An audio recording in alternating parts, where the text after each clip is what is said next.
Good evening and welcome to our City of Kalgoorlie-Boulder agenda briefing meeting for the 10th of November 2025. Opening up tonight's meeting at 6 p.m, and on behalf of the City of Kalgoorlie-Boulder, I'd like to begin by acknowledging the traditional owners of the land in which we meet today. I'd also like to pay my respects and our respects to elders past and present. Please note this meeting is being recorded and streamed live on the Council's website in accordance with the City's public participation in Council meeting policy, which can be viewed on Council's website. All reasonable care is taken to maintain your privacy. However, as a visitor in the public gallery, your presence may be recorded. By remaining in the public gallery, it is assumed your consent is given if your image is broadcast. The purpose of this agenda briefing forum is to enable elected members the opportunity to ask questions in relation to the reports that have been presented for Council determination at next week's ordinary Council meeting. This meeting is intended to support informed decision-making and Council transparency. The format of the agenda briefing shall be as follows. For each report, I will request a brief overview from the Acting CEO this evening, who may delegate that to a Director to speak on her behalf. Once the Acting CEO or Director has finished speaking, I will give each elected member an opportunity to ask any questions they have in relation to the report. Elected members are not to make statements, offer opinions or declare how they intend to vote on an item, and I will interject where elected members are providing commentary outside of asking questions in relation to the current item. Once all questions have been asked on a report, I'll move to the next report item. Where the Acting CEO or Director is unable to answer a question, the question will be taken on notice and answered in writing for the benefit of all elected members. Any questions that are not asked this evening can be emailed to the administration team through the EM request process for response prior to the ordinary Council meeting. No decisions will be made until the ordinary Council meeting next Monday, the 17th of November, and members of the public are invited to attend or view the live stream of that meeting to ascertain the Council decisions in relation to matters discussed tonight. Our record of attendance, alongside myself, we have Deputy Mayor Winner. Good evening to you. Good evening, Councillor Bodycar. Good evening to Councillor Della, who's online. Good evening. Good evening to Councillor Johnson. Councillor O'Donnell, greetings. Councillor Viskovich, hello. Councillor House, hello. Councillor Walker-Dunstan, good evening to you. Also tonight is the Acting Chief Executive Officer, Frances Liston. Hello, Frances. Our Director of Advocacy and Strategies here with us tonight, Mia Hicks. Hello, Mia. Gowan Rumbold is our Director of Finance, People and Culture. Good evening to you. Adam Streeline is our Director of City and Community. Our Director of Corporate and Commercial is Cass Yeager, and our Director of Engineering is Louis Camporelli. We're also assisted by our governance and IT staff tonight, and we have one visitor in the gallery who'll be conducting some training with us a little later on, David Julian Price. Good to have you here tonight. There are no apologies at this point from elected members, as we're all present. The apology is from the CEO, who is on leave this week. The questions taken previously will be added to your agenda before next week's meeting, and that takes us through to notations of interest. Councillors, I have not received any notations of interest for tonight. Is there anyone that wishes to declare any item? No? Thank you. We do have a motion of which previous notice has been given from the Deputy Mayor. Deputy Mayor, if you'd just like to state your notice of motion, please. Thank you, Mr Mayor. The motion is that the CEO reports back to Council at the December Ordinary Council meeting on any options which the City can consider to improve safety and access for pedestrians when crossing Graham Street to access the Hennons Boulevard shopping complex. Thank you, Deputy Mayor. That'll be presented for next week's Ordinary Council meeting. Under Reports of Officers 14.1, we have our Council calendar for 2026 from Governance and Organisational Strategy. Director is Frances Liston, who's also Acting CEO tonight. Over to you, Acting CEO. Thank you. Through the Mayor, Council considered at the last OCM the structure to its Council meetings for 2026. Tonight it's proposed that Council consider the adoption of a calendar which will allow us to provide public notice to the community in relation to that format. Thank you. Any questions, councillors? No questions. Thank you, Acting CEO. The policy review 14.1.2, continuing on from previous policies that have been reviewed in the last 18 months. Thank you. Through the Mayor, this report provides a number of policies for consideration by Council. Some of those are existing, which have had some amendments tracked throughout. There are 3 new policies being proposed for adoption and 1 for repeal. Thank you. Any questions, councillors, on policies? Councillor House. Thank you, Mr. Mayor. Question about the policies. The councillors have only just received these policy changes. My first question would be, why weren't we discussing these policies at our concept forum? I have to presume these policies weren't written in the last week. I believe the concept forum would have been the most appropriate forum to discuss these policies openly, particularly given that Councillor Vanessa and I are new to the show. These policies need to have due consideration. I think we need to put these away and discuss them openly and as a group. Thank you. We'll take that question. Acting CEO. Thank you. Through the Mayor. Most of the policies that are being amended or recommended for amending have fairly insignificant changes and are fairly minor when you sort of carry through the tracking on what's being proposed.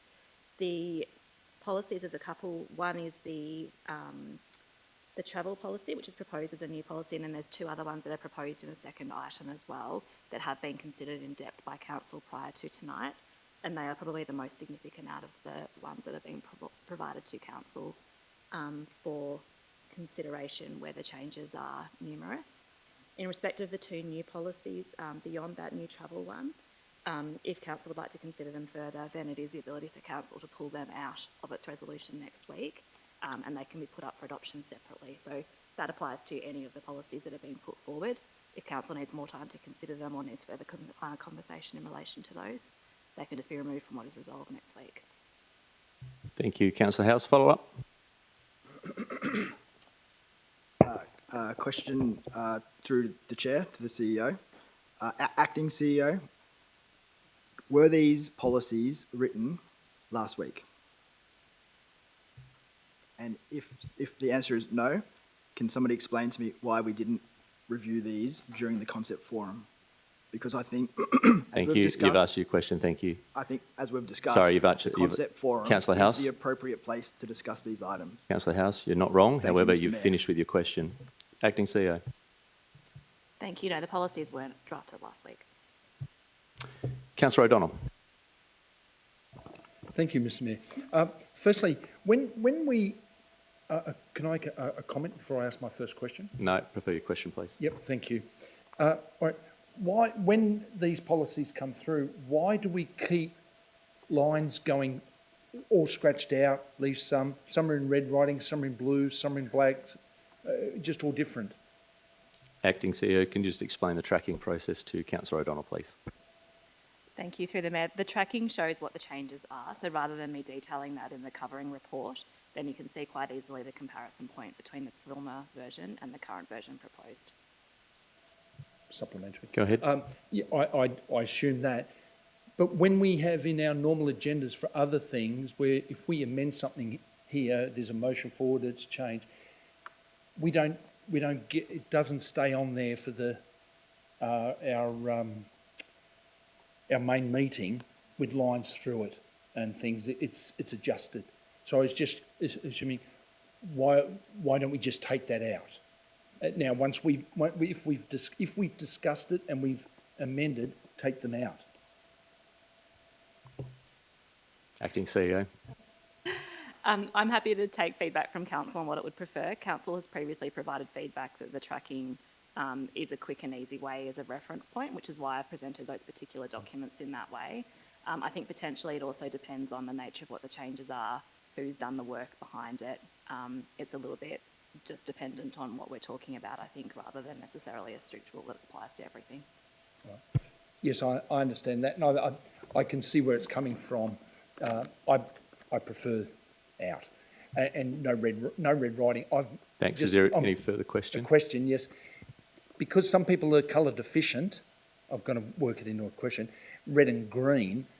Red can be hard to read. Thank you. Right.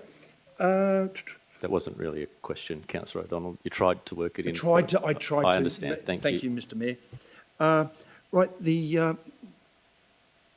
the maintenance of the schools, my Docs on Tap is playing up and that, so, yeah, so I'm just trying to, the one regarding the South Kalgoorlie Primary School, we talked about maintenance, the heading, I didn't write down the The heading. contribution to construction school parking policy. Yes, that policy. I would like to ask the question, and that South Kalgoorlie have 3 parking bays. There are 3 separate parking bays. As is that the responsibility of the school, the government, or the council? Thank you. That's the 3 parking. They're not bays. They're more so car parks. Yes, there's one big one down the other end of Palmerston Street, Thank you. and that, Yep. but that seems to be in there. The other ones where they just drive in. It's like a diversion Thanks. off the road. We can take that one on notice if you like, Councillor Thank you. O'Donnell. All right. The other one was Palmerston Street itself, where that is. I was just curious, A, when was the last time we maintained that road, and B, when is that booked in to get done? Okay, different questions for what we're looking at the moment in regards Yes, it to the is. policy. Sorry, it is. I apologise for that one. Sorry, you've deviated from the policy Yes. to a little bit more of the policy in action. Let's just concentrate on the policy and at this point in time. Yes, yeah, I will do that, because that was wrong. I got stuck on Palmerston Street. Yeah. And that there. Asset policy? Asset management policy? Yeah.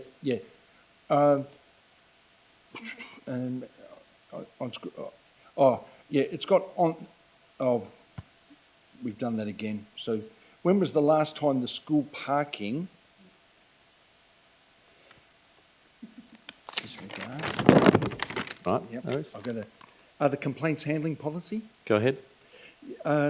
It says that the policy applies to all city officers. Who are responsible for customer service and the managing of customer complaints? If a person does come in, I couldn't find it on there. Acting CEO? Sorry, Councillor O'Donnell, is the question who would those officers be? Yes, it just said it applies to all city officers. I'm assuming any complaint can apply to any. People complain against any officer. I'm assuming that's how it read.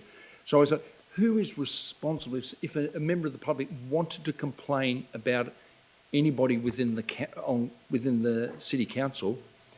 Who is responsible for that? It would depend on the nature of the complaint. So generally under the charter, we'd request that they be put through in writing, and then through our mailbox process, they'd be allocated to the correct person. So it might be that it would go through an officer's manager to deal with. It might go higher than that. It really would depend on the nature of the complaint and what the circumstances were about the complaint. All right, in terms of who would deal with it. So somebody's complaint can go from A to B to C to D to E. It just go through a long process where everybody reads somebody's complaint and goes through, rather than one person just being allocated here. This is the person you need to speak to or email to. The mailbag is the sort of the centralised location. There's potential for that to happen, but the way the mailbag is generally processed is that it would go to someone fairly senior in the first instance if there is a complaint about a staff member or a service. So Yep. it wouldn't likely be dropped from person to person to person in that way. Thank you. This one, the elected member travel policy. Yes. Sorry. It says all travels are booking through the city's travel management system. We went to Canberra and we experienced some issues with that, and it was identified. We found we could book. You could just go on there and you could see, oh look, there's the cost. Yep. Oh, you had to book something, and then the city said, you go through the city, it's $100 more, very expensive. My question is, is there any chance we can revisit that to find out in a cost-saving manner? Because those people, they're making a quid. They want to make a good quid on it. Thank you, Councillor O'Donnell. I think we've got your question. You got the quid? Acting CEO. Thank you, through the Mayor. This feedback has been considered because it was provided previously by Council when these policies came up a couple of months ago.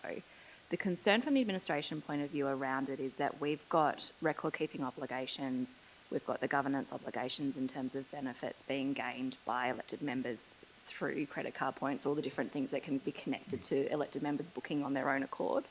And so, although on occasion there might be an alternative price that's cheaper for an elected member to book directly, actually on balance that's not always the case. And so what we're recommending is that that not be the process, because it decentralises all of our information about the travel and the accommodation and all those different things that get attached to elected member travel. Thank you. Will I keep going? Or If you've let got somebody further else have a questions. crack? No, if you've got further questions. All right. They talk about where frequent flying points are accrued, they must be redeemed on city-related business travel. So as an example, I haven't looked, but if I travel, say, to Canberra, as an example, and if I get allocated frequent flyer points, do I contact the city, or are they to come off mine, or I'm not supposed to get them? I'm just curious on that. Acting CEO. It's one of the difficulties with the way the system works, but it's also a code of conduct issue in terms of being able to gain benefit from office. So what the recommendation is that if you are accruing points attached to travel on behalf of the city, which the city has paid for, those shouldn't be used for personal benefit. So the suggestion would be that you would use them to upgrade a flight or accumulate enough that you could upgrade a flight using those points rather than gaining them for personal benefit. Yep, thank you. The elected members' attendance, will we be advised? I notice sometimes on our the CEO's weekly report it says where elected members are expected to be. Will we be advised if any function comes up that's one where we have to turn up to, so that when they do the register, I didn't turn up to 6 allocated meetings that I should have attended or functions. Councillor O'Donnell, I'm going to park that question for the next item. That's pulled out separately to 14.1.3. So I'll come back to that. So if the acting CEO can just make a note of that question. No, that's all right. As I say, everything kept jumping, and it appears yeah. Because I end up on page 34, now back to page 17. The verge policy, just one more question. Under 3C, it says staff will identify potential hazards, like on verges and that. I notice around town we have big boulders people put for their driveway and that. Would that, and not little ones, would that be classified as a potential hazard and should not be there? Acting CEO.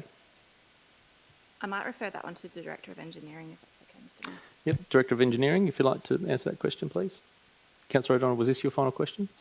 Yes. Thank you.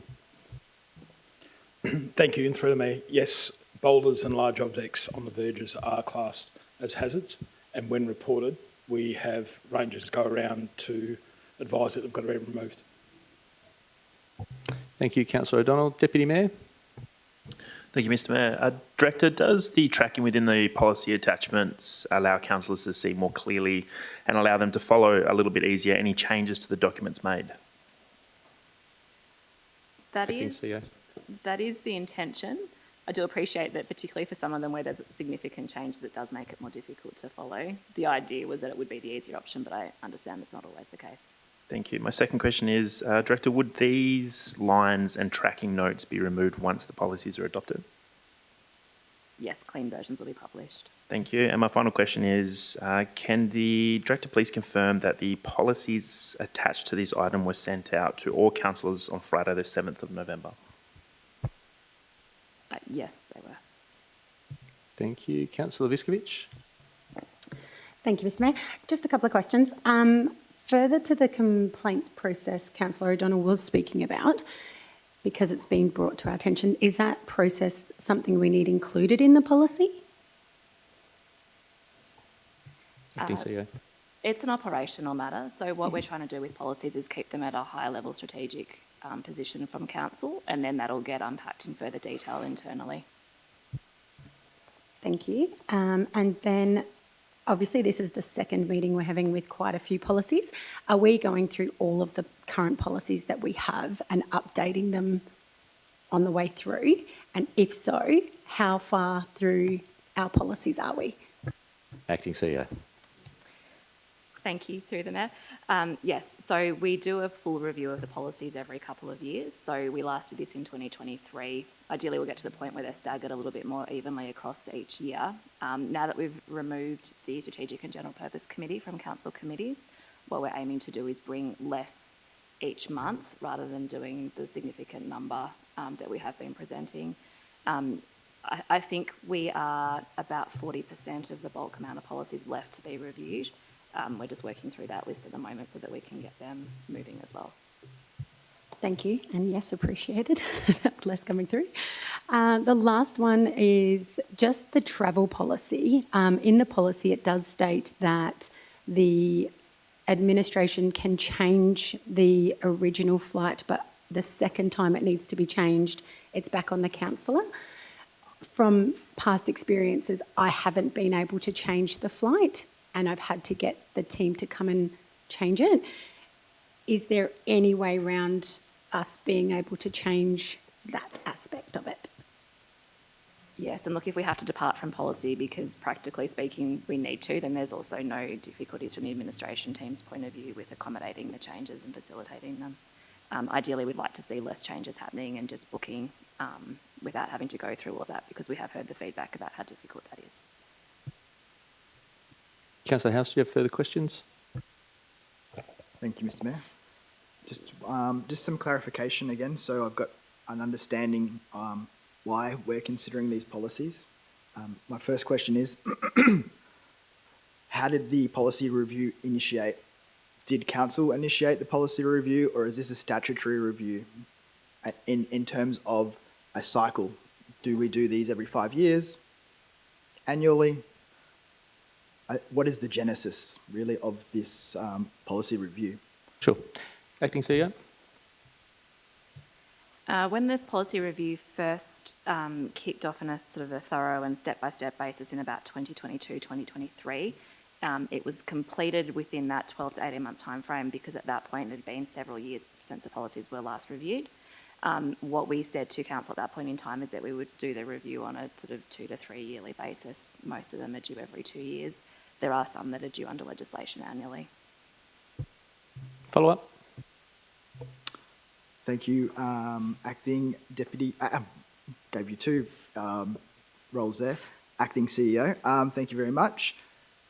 It would be very helpful to know which of those policies are legislatively required and which aren't, because if they are required from a legislation point of view, and we need to do those to maintain policy, best practice, etc., be compliant, must be done, and probably be debatable if council should even consider that, if it's by law, or whether it should be in a policy, in fact.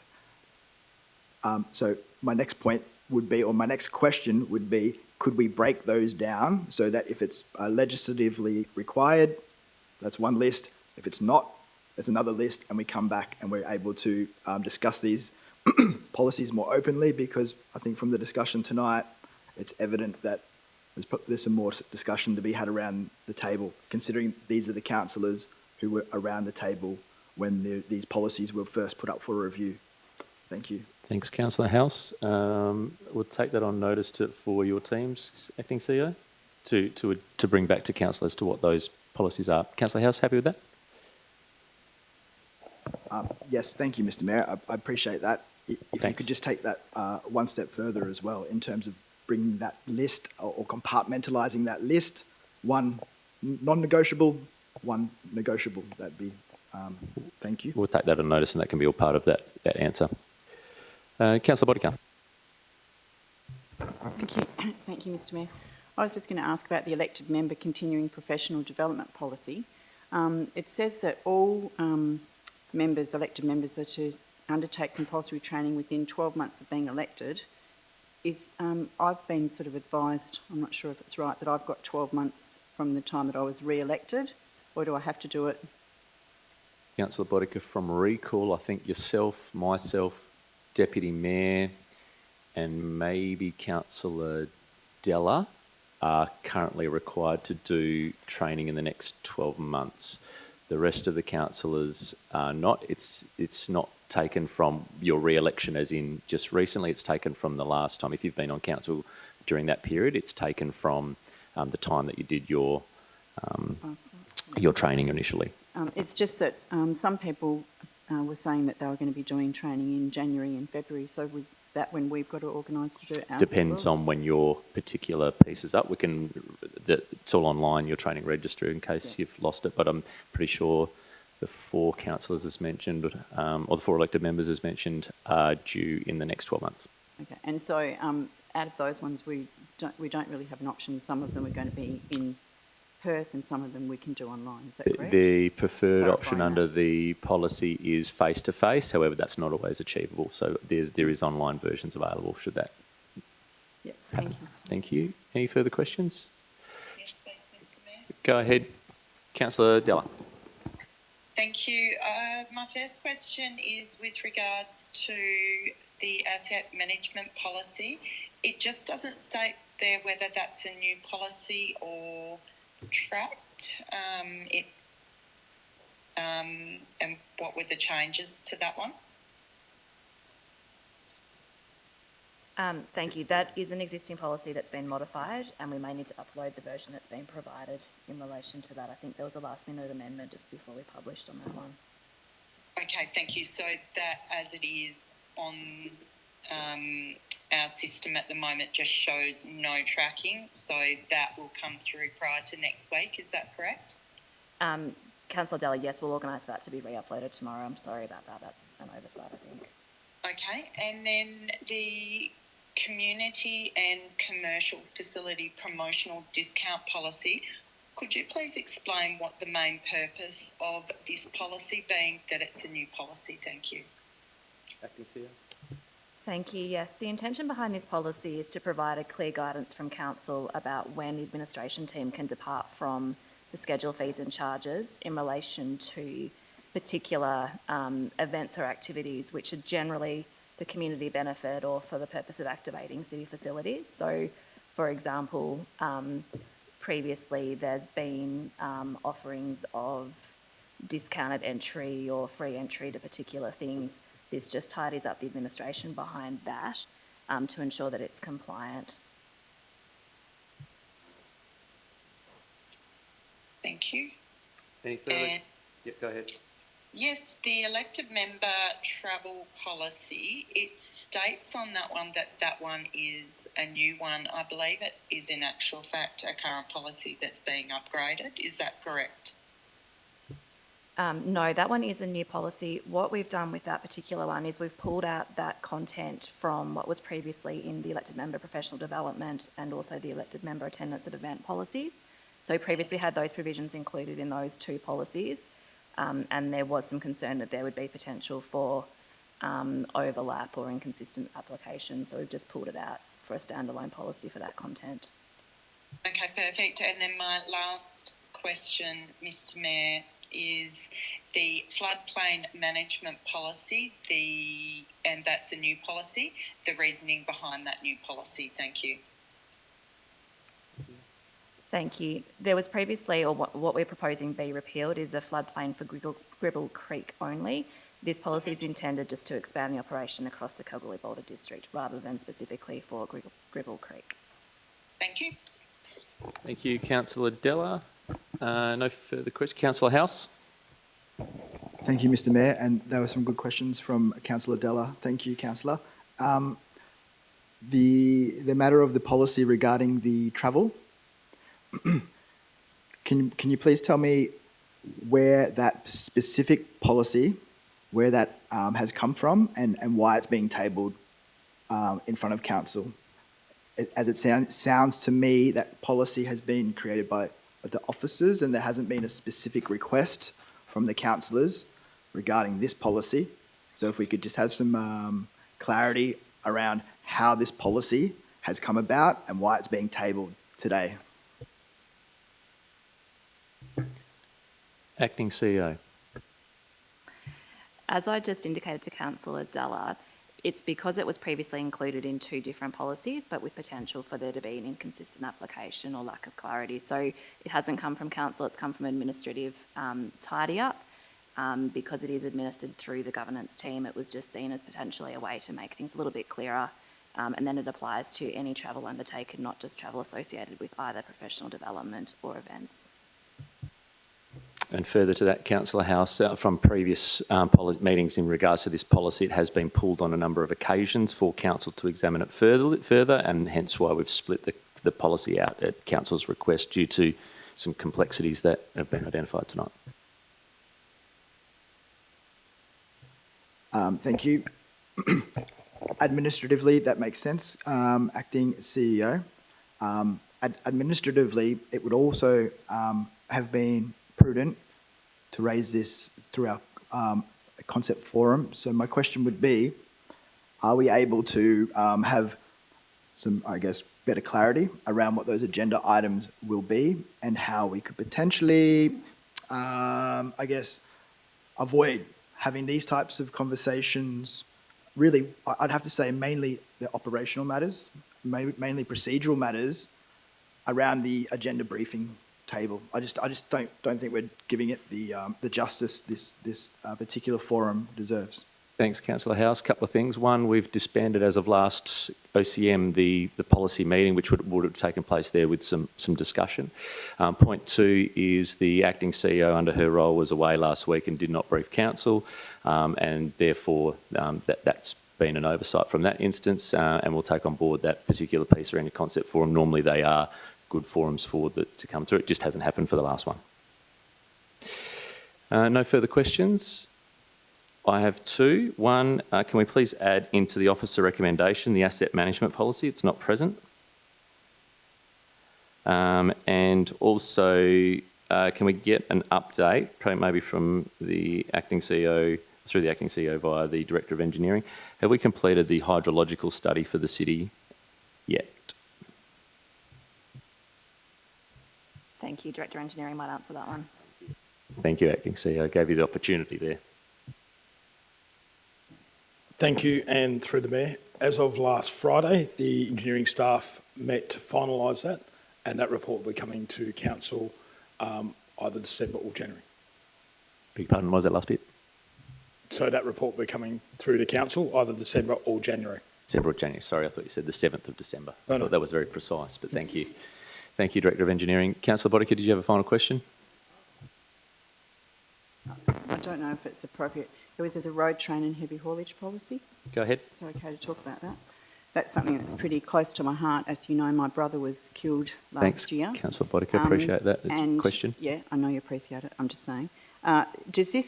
Is this policy actually something that the City of Kalgoorlie-Boulder can operate, or do we have to do this in conjunction with the police, or what is this policy all about? Or is this only on our local roads, or? Acting CEO, wish to pass that on to the Director of Engineering? Do you think you? No worries, Director of Engineering. Thank you, and through yourself, Mr Mayor, yes, it only is only for council roads, so outside the main roads. So, through the Mayor, does this policy have anything to do with what's happening up on the bypass roads and the overhaul trucks that are going through there? The large truck? No, it does not. That is main roads, so that's controlled by main roads. So that's main roads. So this is only of heavy haulage trucks that are in the city, okay, in our neighbourhood streets and our main street. Is that correct? That is correct. Okay. All right. Thank you. Thank you, Councillor Boddicker. No further questions. Councillor House? Thank you, Mr Mayor. I'm just really concerned, this floodplain management and development policy, is this a policy created under the Planning and Development Act? And if not, how does this conflict or potentially conflict with our planning scheme, its provisions relating to flood management? Acting CEO? I'll take that one on notice, please, Mr Mayor. Sure, thank you. We'll move on to the next item. Councillor O'Donnell, you have a question which is already noted for 1413, Director of Governance and Organisational Strategy, Acting CEO this evening, on the three items there.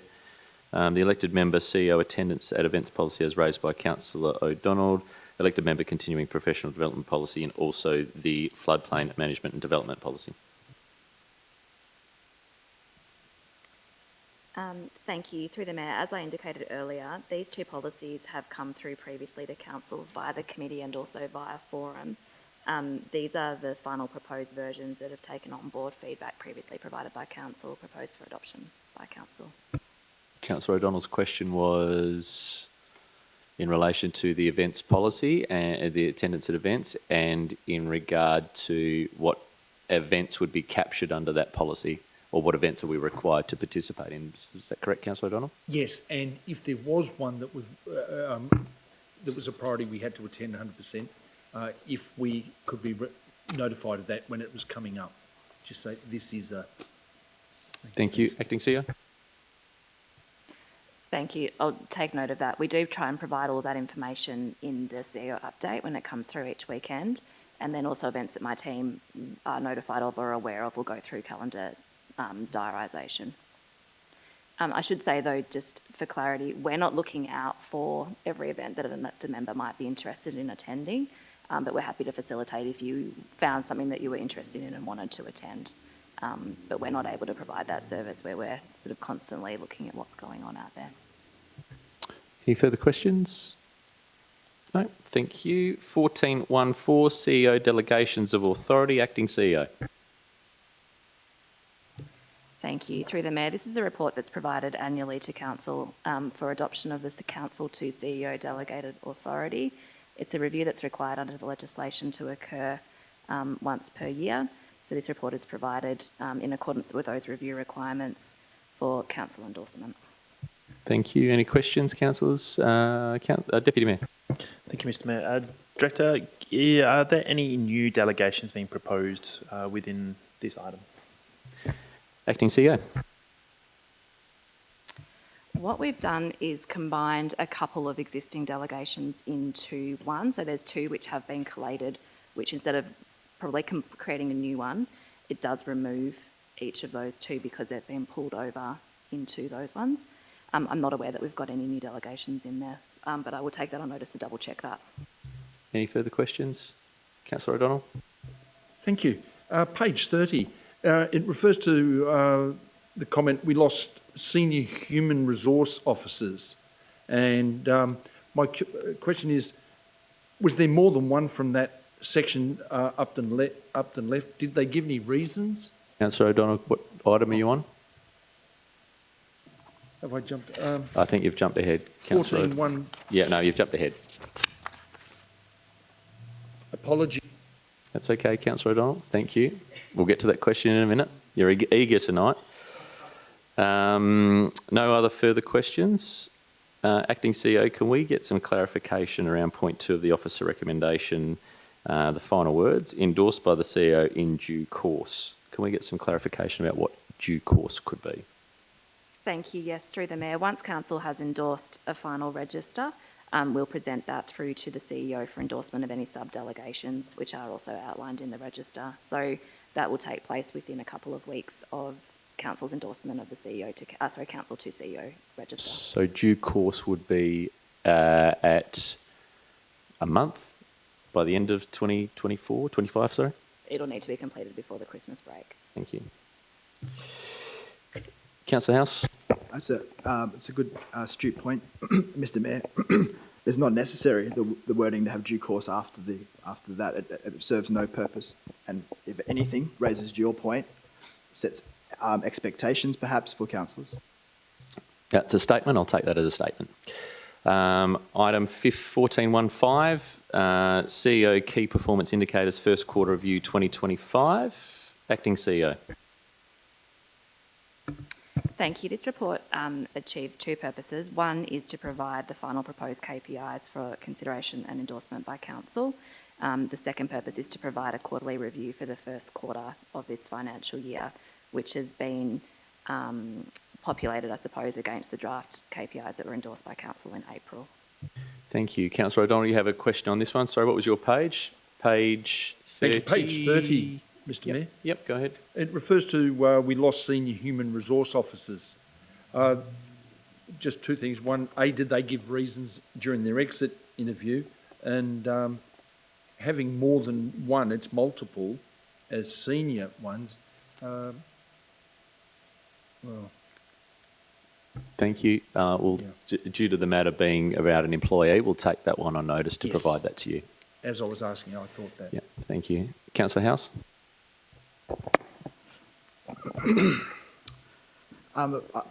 Mr. Mayor, thank you. I don't want to labour on about procedures, protocols, clauses, etc. But to your comment, we are considering an employee. This matter is about an employee, and I raised in our previous meeting where I believed it was appropriate that the CEO take heed to the regulations and not participate or not sit around and not participate but be involved in that discussion. Now, we've now got this in front of us again. This is, I would say, of a higher degree as to what I was referring to before, where that's the subcommittee or the committee, which is talking about collectively, this is setting the rules for that. So I mean, if the CEO was here, I think reasonably that would be much appropriate to do that. As the acting CEO, look, that's a coin toss, Mr. Mayor. But I hope you could see my point, and I could hope you can see some value in that when we come to the OCM. Thank you. That's a statement. We'll note that. Thank you. Councillor O'Donnell.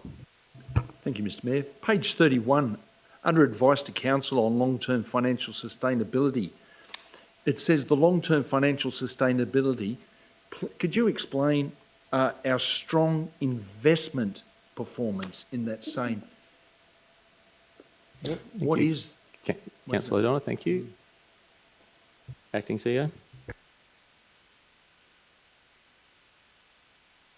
I'll take it on notice if that's okay, Mr. Mayor. Sure. One more, Councillor O'Donnell. Thank you.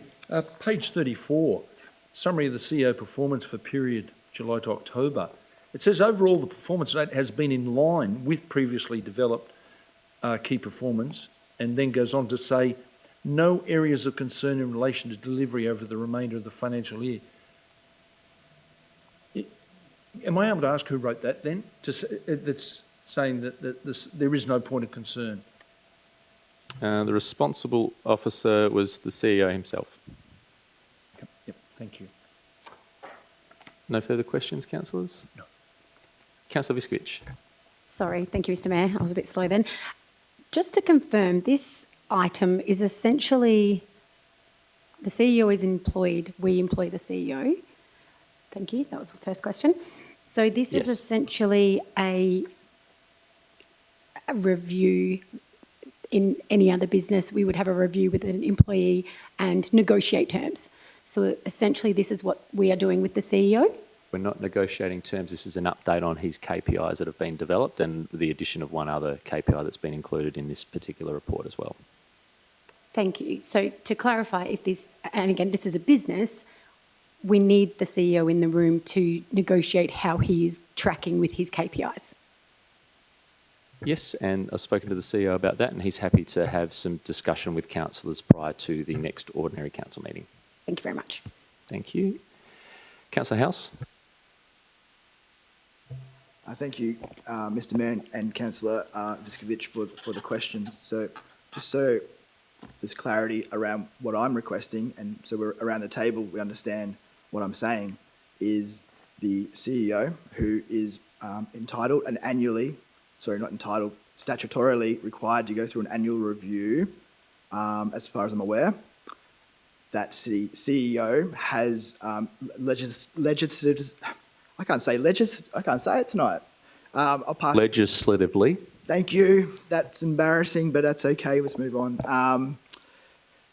The CEO has that criteria. That criteria is set by the council. So it's non-negotiable. There must be criteria.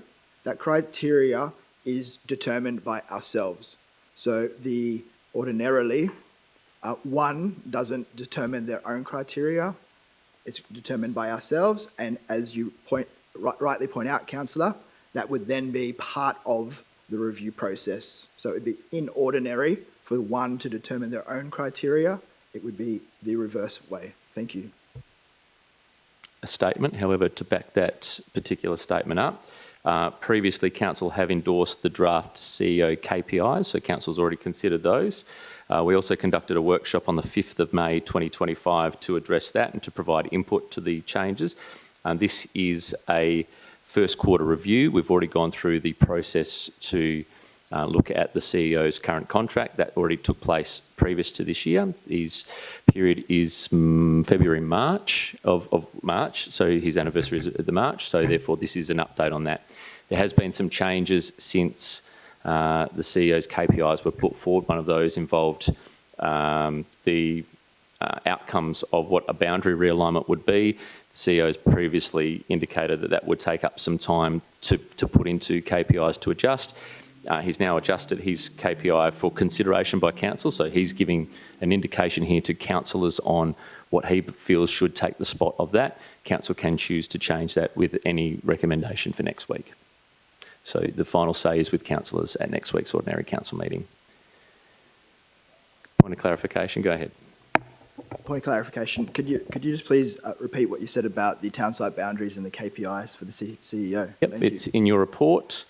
In regards to that on page 27.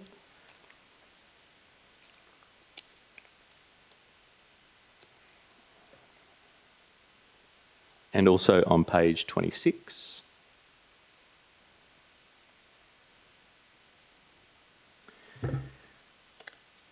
No further questions, Councillor? Sorry, Deputy Mayor. Thank you, Mr Mayor.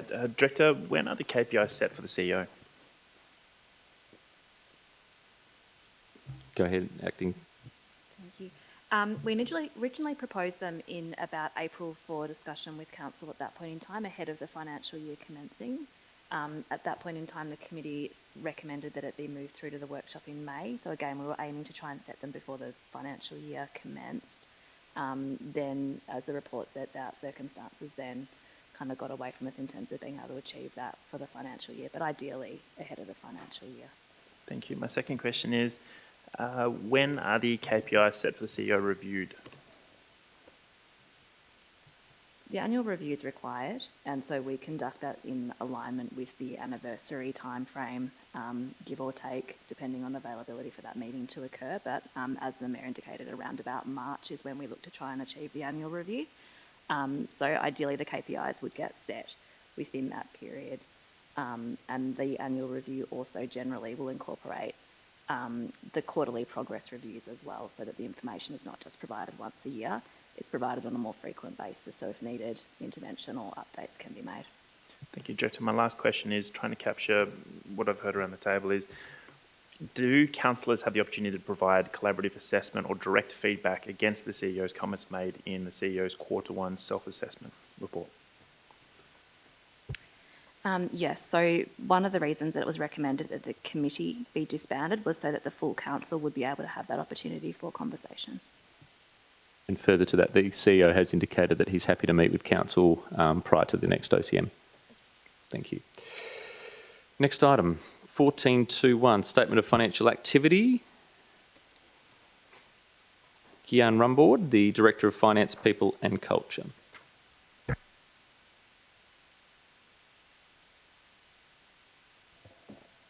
Thank you, through to Mayor.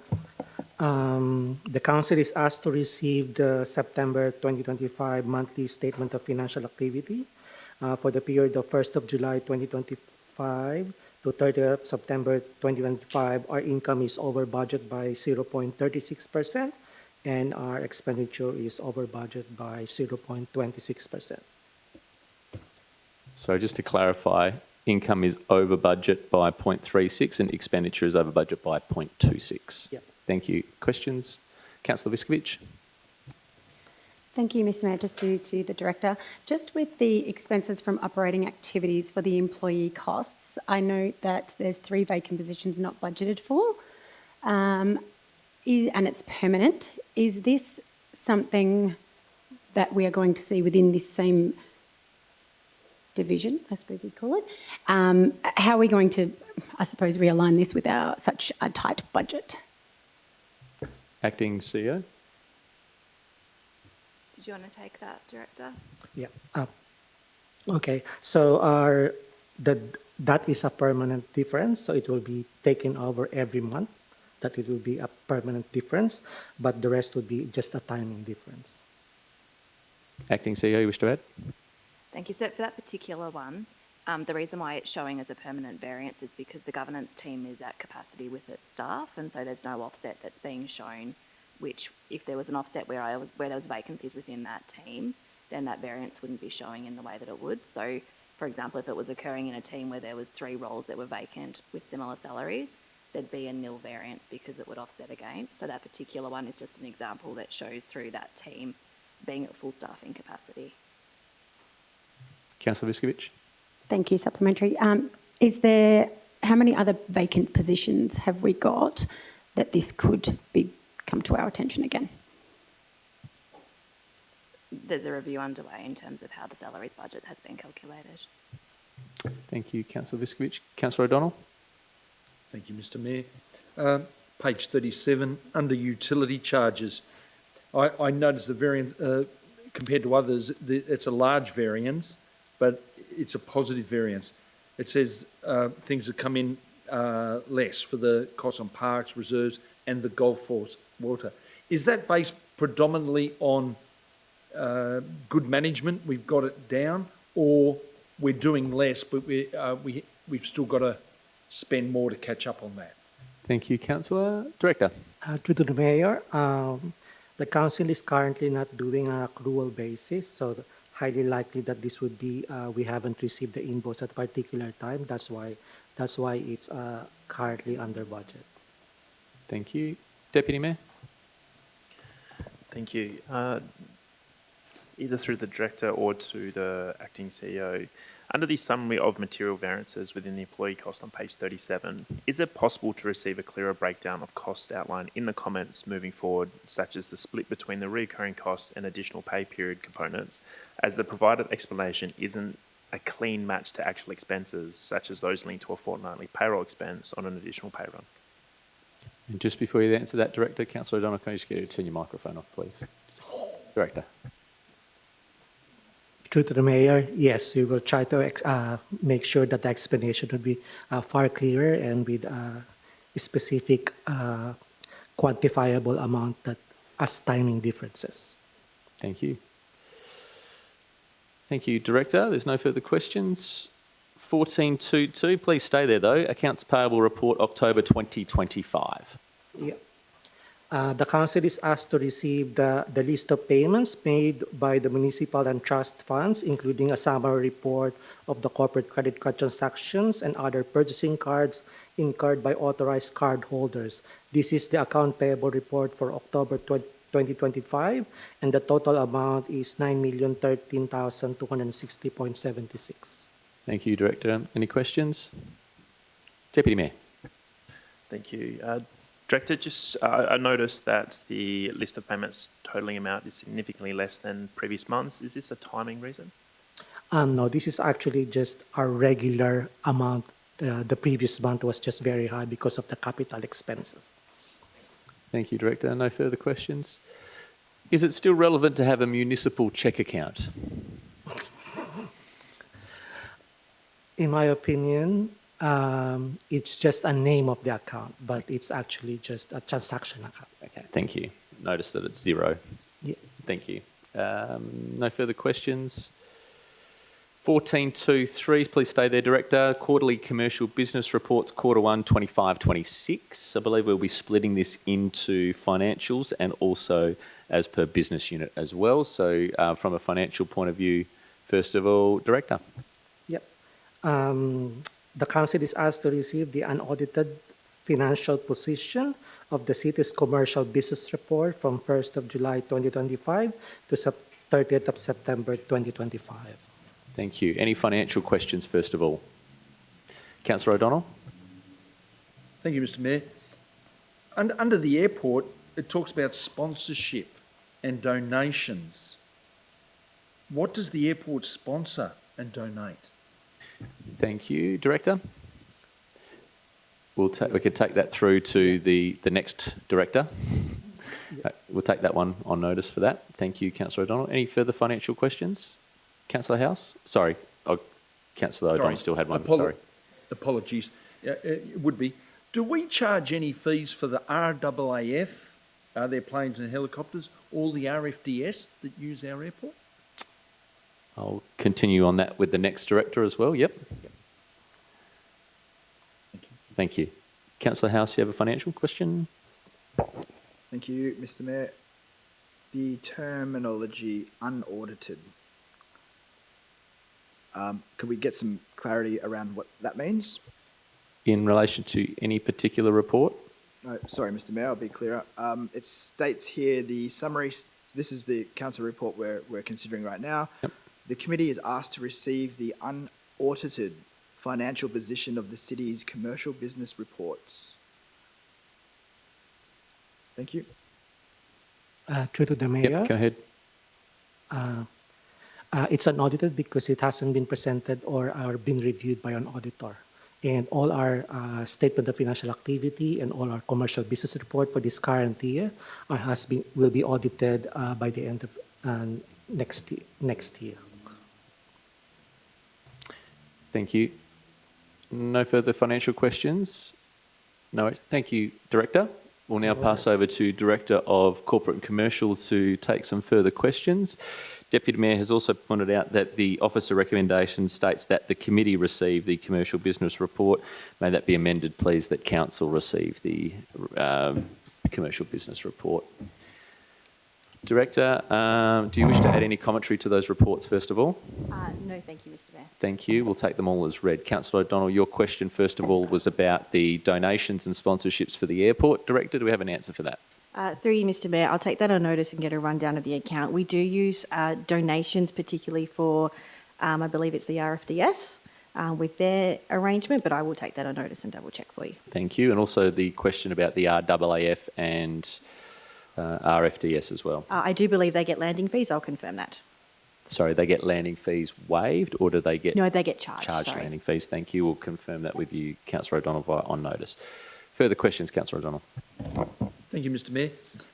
Under attachments, it's got numbers 1 to 7 in an order, but then only a couple of inches lower, we've got a report, and they're not in the same order. It's different. I know it might sound pedantic, but we've got 7 there in order and then 7 there. When trying to look over and do the attachments on the iPad and then come back to that, I just thought it looked unprofessional. I don't mean to use that word, but I thought it should be, in my opinion. Cleaner. Thank you, Councillor O'Donnell. We'll take that one on notice for future. Thank you. Any further questions? Go ahead. Thank you, Mr. Mayor. The Goldfields Arts Centre, the number 7, the attached, broken pavers. Is that the steps where the skateboarders are doing, or is it just pavers because of like diggers and dealers, large machinery cracking things? Director. Through you, Mr. Mayor, those pavers were identified as needing repair before diggers and dealers, so it wasn't as a result of their event. They were needing repair prior to that, and it was fixed prior to them arriving. Councillor O'Donnell. Supplementary. So is it the pavers the skateboarders do down the stairs, or is it the flat pavers that are out on the concourse? Through you, Mr. Mayor, I believe it's the flat pavers. Thank you. Any further questions, Councillor O'Donnell? Yep. How many more have you got? Just last one. Oh, excellent. No, go ahead. Sorry. No, that's all right. I was just going to leave it over to you for the rest. Have you noticed any stoppage of broken pavers, not just at the Arts Centre and others, with the opening of Kingsbury Park? Through you, Mr. Mayor, I haven't had any reported at the GAC. Director, are you aware of any around Kingsbury? No, none around Kingsbury. Thank you, Councillor O'Donnell. Any further questions? No further questions on the reports? Yes, Mr. Mayor. Go ahead, Councillor Della. Thank you. I would just like to probably circle back to the Goldfields Arts Centre and ask Has there been any further development in bollards being erected to divert vehicular movements over those pavers so that we don't end up with so many broken pavers? Through you, Mr Mayor, we are continuing to follow this up with the Arts and Culture Trust. They have identified it's not a priority on their works program. However, we're continuing to advocate for that to be made a priority. Okay, thank you. And another one just with regards to the Oasis and the movement of, I'm just seeking clarification because at one point it shows attendance in the report at 45,000 for September at the bottom of the page, but at the top of the page it shows the breakdown at 127,288 attendances. Am I reading that correct? I suppose just seeking some clarification around that attendance being different. Yes, through you, Mr Mayor. So the attendance at the bottom is what we're able to track in terms of reception where people are tagging in, aquatics where people are tagging in. The broader attendance in terms of 127,000, that's across the facility, so may not be something where people are coming in to pay. For example, it could include, kids coming in and waiting while other people go and use other parts of the facility. I did confirm that the 127,000, that is a big jump on last year's, and that just reflects further activation of the facility. Okay, thank you. Thanks, Councillor Della. No further questions, councillors. Can I just seek some clarification from the acting CEO, please? Obviously, with the recent disbanding of the committee that would bring these items to council, is there going to be a bit of a process internally to ensure that we get that information a little quicker, noting that these are September quarter figures and we're now into our November meeting? Thank you. Yes, the intention is that they'll be provided on the month following quarter end. So ideally would have been provided in October on this occasion. Moving forward, governance and finance teams will make sure that those timeframes are achievable. Thank you. Just helps me in terms of relevance. Thank you. No further questions. Thank you, Director. Item 14.3. Director, you could probably stay there, sorry. The Corporate and Commercial Seniors Christmas Lunch. Change of date and venue.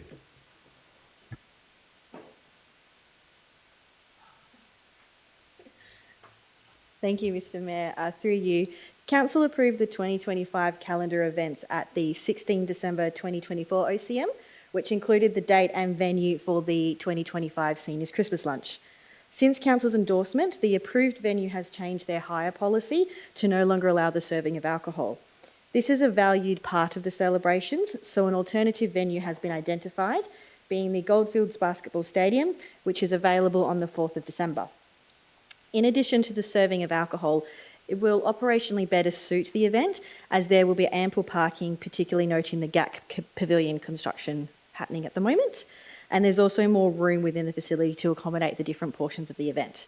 It's therefore recommended Council approve the amended date and venue location to be the Goldfields Basketball Stadium on the 4th of December. Thank you, Director. Questions? Councillor Viskovich. Thank you, Mr Mayor. Just through to the Director, have we had consultation with the seniors about changing the event and date? Director. Mr Mayor, no, not at this stage.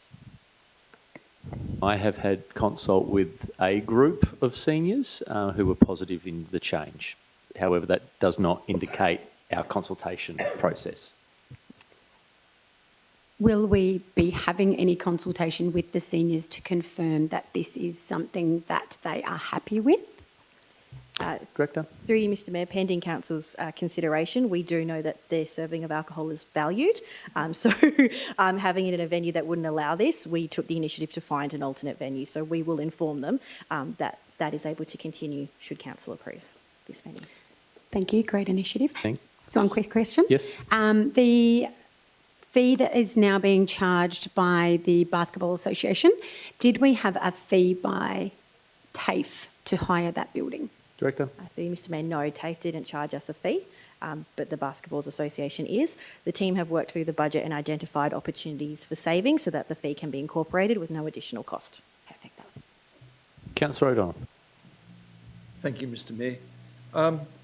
We gave the basketball stadium a shed load of money, and I'm just curious, is it put to the basketball stadium that they could put this in kind? And maybe we pay the cleaning? Thank you, Councillor O'Donnell. Director? Through you, Mr Mayor, there were discussions with the Basketball Stadium Association and they advised that they could not waive the entire fee. However, they have given a significantly discounted rate. Councillor O'Donnell, follow up? Supplementary. They're saying that $3,000 is a reduced rate. That's pretty much what the Director said. Yep. Yep. We brought an MC up from Perth last year. So we paid for someone to come up, flying someone and that. Can we not do that? Can we utilise somebody locally? I know, like the MC I watched, the MC didn't know people. And seniors, they love to be picked out of the crowd. They love to be referred to. They might have done some shenanigans over time, but you're getting somebody up that has no idea up here, and that just my opinion. And we could utilise that money, put it back in. Thanks. To I'll prizes. take your opinion on board. However, I know last year that a local MC was sought, and from those who were available locally, no one was available at that point in time. So the staff did look at a local option last year. Well, they didn't look very far. Not being rude, I won't take that. Sorry. There are a lot of people in town that possibly we could look at maybe next year then if they've already sourced one this year, but we can give them a list. I could give them a list of people. That's not a question, thank you. That's right. If they want it. Yep. No. Can I give? Yes, you can. Councillor Bodica. Through the Mayor, I was just going to ask, who came to the consensus about not serving the alcohol? Was that, who actually made that decision? And was there any consultation, did you say at the time, with the seniors about that? Because I don't think it's going to be very well accepted. That's just my opinion. I know not. Thanks, Councillor Bodica. It's a decision of the TAFE that TAFE are no longer an alcohol venue. You're not allowed to have an event there with alcohols. That's why council looked at, or staff looked at other alternatives. Yeah. And also with the public consultation and getting the message out to people about changing the date to the 4th of December, what process are we going to be going about letting that out to the general public, to the elderly, to let them know that the date's now different to what it was previously? Through Mr Mayor, the EGCC team obviously meet with the team quite regularly. They are aware that it potentially may be a change, and so we'll make sure that there is a consistent and well thought out communications strategy. We do meet with them regularly. The team go out and we'll ensure that everyone's aware of it. Official invitations haven't gone out yet, so we've still got time to inform people of the change. Deputy Mayor. Thank you. Director, was the Oasis also considered, and if so, why was this not deemed an option? Through you, Mr Mayor, the Oasis was considered. Unfortunately, it wasn't considered a suitable venue, particularly due to the lack of a commercial kitchen, which would make the event unviable in terms of the cost required, and also the significant setup, particularly the carpet tiles, as an extra 2 days of preparation and staff time. Thank you. My next question, if I may. Thank you. I do have several questions, Mr Mayor. Go ahead. The next question is, while I think it's a fantastic pivot, will feedback be sought from the CKB's Senior Reference Committee / Working Group on the proposed changes? Through you, Mr Mayor, we can do, yes. And follow up from that one, if this proposal is not supported from this group in particular, will this item be brought back to council? Through you, Mr Mayor, we are getting quite close to the date of the event, so we can raise it and advise council if there isn't support. I'm confident that there hopefully would be, but I could definitely bring that back to council. However, we are cutting it close, I would flag, in terms of bookings and organising because the date is currently being tentatively held. Thank you, Director. I completely appreciate that. So my next question is the current motion too confined, given potentially there's a number of factors we're not aware on location? Sorry, confined? So the motion itself is very, very specific in the location that the officer is asking council to endorse. If the feedback we received from, such as the CKB Seniors Reference Group, was not supportive of this, would the motion potentially, or the officer's recommendation potentially be better served without a clear location outlined at this point in time? Through the Mayor, we could do it, through the Mayor, we could do it a bit looser in terms of approving a venue, that is able to satisfy. Linked to consultation. Yes, Yep. we would do that quite quickly, that consultation, so we could book everything. Wonderful, thank you. Nearly through, two more to go. The next one is, given the larger venue size, will additional expenses be required for fit out and decorations? And you mentioned the tile squares. Given the sizing is pretty similar, are we looking at additional time as well, staff time? Through you, Mr Mayor, it's not anticipated at this stage. What we are working towards is having the same amount of attendees that was proposed within that budget, and then next year, pending how it goes and any feedback, we could look at a bigger event if it was successful. Thank you. And you've actually just answered my last question, which is their capacity to expand the attendance numbers from 380 to a much larger number. But thank you, I appreciate the timing. Councillor House. Thank you, Mr Mayor. Just touching on the Deputy Mayor's points, which are very astute points. What we're being asked to is, we're being asked to approve a date, a specific date, specific venue. I think the points made by the councillors who are at the coalface with the community, they know these groups exist. They know these, intimate details of those seniors attending. I would just hate for us to be saying we're doing this and just a handful of people say that's not what we want to do, and us councillors having to answer those questions and not really being able to justify. I would say that's the reason we justifiable to say we need to do it now because we haven't done it yet. Don't really fly with me. So What's your question? why are we being asked to approve something where we haven't done sufficient community consultation? Director? I see, Mr Mayor. It's been identified by the team as they're organising an event about the no alcohol being approved. So we've acted as swiftly as we can to find an alternate venue. It was identified that council specifically approved the location and the change of the location and the date back in December 2024. So we've brought it to council as quickly as we can after that was identified. Going forwards, we'll ensure that there is a bit more movement in that resolution. So if there are changes like this, we're able to act swiftly. Thank you. I note, Director, also that the seniors group meets next Monday.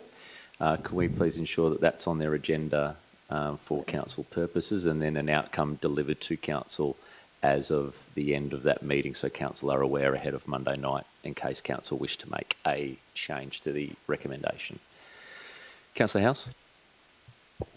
Good point, Mr Mayor, thank you. Just to extend on that as well, and just touching on the Deputy Mayor's points, if this doesn't get approved on Monday, next Monday, do we have a venue? Will there be an event? Will we have to have an alternative motion ready for the night to ensure that this event goes ahead smoothly and doesn't rock the boat? I'll touch on your points there. I think probably summed up previously is we'll get the information from the seniors as to their consult on the Monday. That'll give council enough time to consider whether or not an alternative motion is required. Not a directive question, more so for council to action that next week. So expect some councillor emails to fly on Monday afternoon, I'd imagine. Councillor Johnson. Yes, thank you. So, Mr Mayor, the decision was made by TAFE that the venue was basically not available due to their restrictions? Correct, and TAFE, no, council staff have made that decision based on the requirements now of hiring the TAFE facility, which has also affected other events in the city, such as the What's Down the Track Forum for their Sundowner and also the business awards that were previously at that centre as well. Would it be, if the officers hadn't acted the way they have, we would not have a seniors lunch this year? Potentially. That is the question. I think the officers have looked for a venue to try and get something happening as quickly as possible on the advice of that information being received. Mr Mayor, a statement. Thank goodness we've got good officers. Thank you, Councillor Johnson. I'll take your statement. Jockeying around everywhere, Councillor O'Donnell. I don't think we really need to go down the path of, spending time consulting at this stage. It's a free function. If they don't want to go, they don't have to go. There's people queuing to get in, and that. Question. So the question is, you were allowed. The question is, do you agree that your staff have done a good job in the time? Because Won't take that question, Councillor O'Donnell. Deputy Mayor. Thank you, Mr Mayor. Just one last one from myself through to the Director. Director, when was the City notified about the changes through TAFE's hiring policy? Through the Mayor, I believe it was late August, and then we've been investigating alternate venues, working through what may be possible. Councillor Bodica. Thank you. I was just going to ask, Mr Mayor, was there any consideration at all about putting it, say, for example, in the Kalgoorlie Town Hall? Because would we be able to fit people in here? I mean, I can't see anything wrong with the basketball stadium or with the Oasis, but was there any consideration about having it here at the Kalgoorlie Town Hall, and what would the problems be associated to that? Because it's big enough. So had that been thought out? Director. Through you, Mr Mayor, they did look at a number of city venues. The Town Hall as well wasn't considered appropriate, I believe, also due to the time of year. It can be quite hot as well in summer, and we're anticipating it may be a hot day. And given, particularly, it was a focus on the kitchen, and the new Goldfields Basketball Stadium kitchen was deemed most appropriate. Good, thank you. Thank you, councillors. Thank you, Director of Corporate and Commercial. Item 14.4 is under Engineering. Director Louis Camparelli, the award of tender RFT 26003 upgrade Wilson/McDonald Street roundabout. Councillors, you'll notice that the confidential attachment has not been provided to you. There has been an issue with the Docs on Tap upload, so we will continue to try and get that to you as quickly as possible, unless that's been fixed this evening. No, I don't believe so. There was minor details on that, but councillors, just note that, please. Director. Thank you, Mr Mayor, and through yourself. Councillors are requested to consider submissions received for tender RFT 26003 2425 and award the contract to Tenderer B for the construction of the Wilson and McDonald roundabout. Some background to the project. The Wilson McDonald Street intersection has become a major thoroughfare since the construction of the Coles complex. Surrounding stakeholders, including Eastern Goldfields College, the TAFE and the Coles complex, have all been consulted during this period. There's been several incidents occurring in this location, and the city secured black spot funding for safety improvements in this area. So the works will involve a single four-leg roundabout, earthworks and pavement upgrades, footpaths, ramps and concrete works, relocation of services and new street lighting, signage and line marking and landscaping. The tender process included advertising from the 19th of July to the 25 to the 2nd of September 2025, when 2 submissions were received. Tenderer A, who was a local contractor, was found to have a non-conforming submission due to incorrect pricing schedule and failure to acknowledge addendum and inability to meet the timeframes of delivery. Tenderer B, a local contractor, compliant, demonstrated capability and availability to complete the works within the school holidays and pricing within budget. Budget was set at 1.2 million for the job, and the price came in at 1.065 million for the job. And after consultation, the job was to be completed over the December school holidays. Thank you, Director. I note, councillors, that you do have an attachment. However, that attachment does not have the full amount of detail into it. We only have Tenderer A on the attachment. We don't have Tenderer B, so therefore, councillors, we don't have that at this point in time. Questions? Councillor House. Thank you. The design work was that done in-house? Was that done externally? Do main roads need to be involved because it's a roundabout? How have we essentially formulated the design criteria for this project? Thank you, Councillor House. Director. Thank you, and through you, Mr Mayor, the design work, Councillor House has completed in-house, but also gets passed through main roads for approval. Thank you, Director. No further questions, councillors. Councillor Viskovich. Thank you, Mr Mayor. Just wanted to confirm that the fact that our budget was the 1.2 and this tenderer has come under, are we confident that the pricing schedule that has come through will be on budget? Councillor Viskovich, over to you, Director. Thank you, Mr Mayor. We are currently confident, unless we hit something large during the works that's unforeseen, that we will be under budget. Thank you. Deputy Mayor. Thank you, Mr Mayor.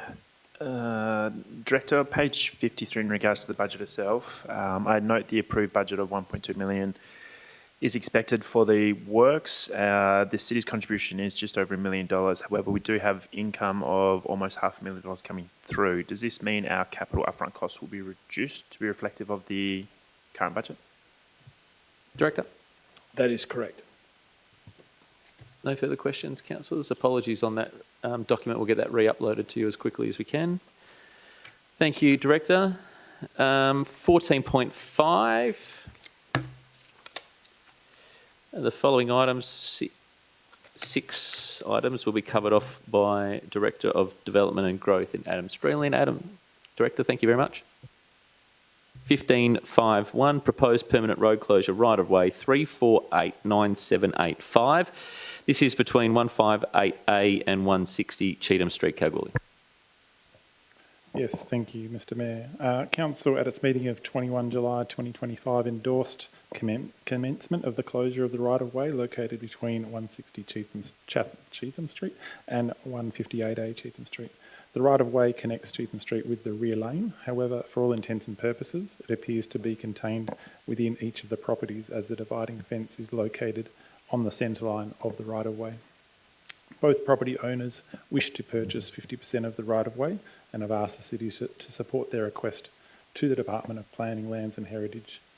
The proposed road closure has been advertised by way of a public notice in accordance with Part 2, Regulation 9 of the Land Administration Regs 1998 and Council's resolution. No objection to the proposed closure have been received.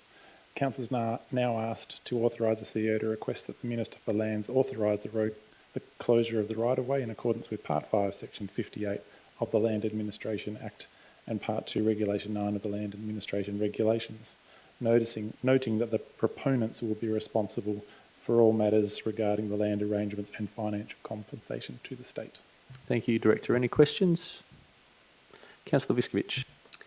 Thank you, Mr Mayor. Just through to the Director. I skimmed over this information. I just want to confirm that there's no usage of that right-of-way that is required by Council. Director.